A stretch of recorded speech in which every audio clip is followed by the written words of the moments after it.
هذا العمل يمت إلى الواقع بكل صلة، وكل الخناقات اللي هتسمعوها من واقع الحياة اليومية.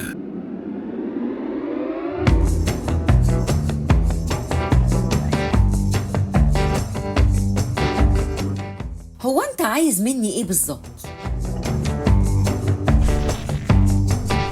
مساء الخير. الحمد لله بالسلامة. حاسس انها مش طالعة من قلبك. ليه يعني؟ اكيد من قلبي. امال انا حاسس بتقطيم ليه؟ كل ده حسيته من حمد لله بالسلامة. هو انت اتغيرتي كده ليه؟ نبرة صوتك ومقابلتك ده حتى ابتسامتك متغيرة. تصدق اول مرة تقول حاجة صح؟ اول مرة؟ طب الحمد لله، ويا ريت ما تبقاش اخر مرة. وانت من اهله.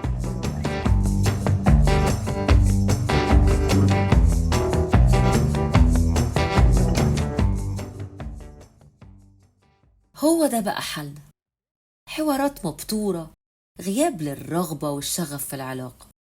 نقدر نقوله بنسبة كبيرة الموت البطيء. طب ليه كده يا تامر؟ ما هو الراجل لما يدخل ويلاقي الوش الخشب متصدر المشهد طبيعي ان يبقى ده حالنا. والله؟ طب والوش الخشب ده بقى حضر من امتى؟ ما تقوليش ان احنا بطبيعتنا نكديين. لو انت عندك شك في كده وضيفي عليها انكم دراما كوين. هو انتم عايزين ايه بالظبط؟ انتوا تعملوا ما بدلكم وتستسلموا لطاحونة الحياة، واحنا بقى نفضل مسهلرين ومفرفشين؟ اه. لا طبعا، ده ضرب من ضروب الخيال. الست عشان تديلك بالك.